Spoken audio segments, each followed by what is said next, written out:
In this video, I'll help you solve your black screen problem on your Sharp TV.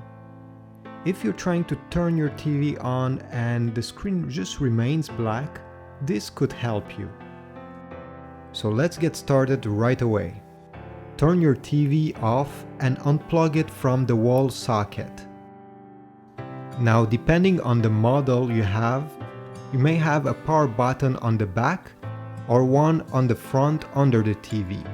If you don't find one, don't worry, just skip this step. But if you found one, keep it pressed during 30 seconds. Then you have to wait a full minute. If your TV didn't have a button, just wait 1 minute.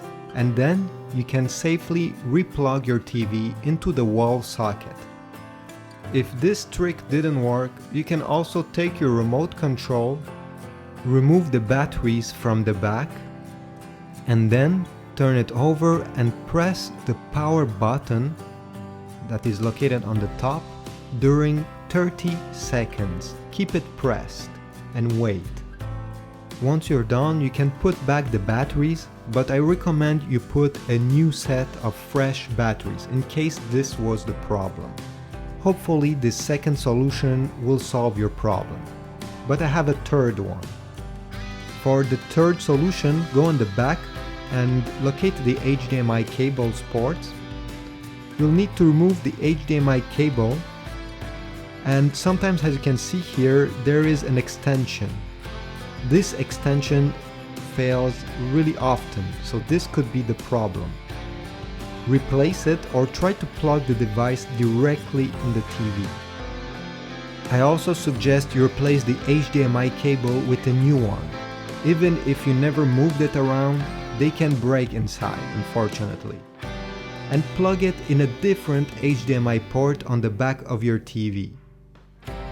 Now, if all those tricks didn't work, maybe the backlight of your TV is broken. And an easy way to find out if this is the case is to turn on your TV, take a flashlight, bring it very close to the screen, and try to look closely to see if there's an image on the screen when you flash the light. If you see a picture appearing or some text or anything, it's probably because the backlight of your TV failed and it will need a repair. If this video was useful, please leave a thumbs up and leave a comment if you have additional tricks that may help other users. See you in the next one.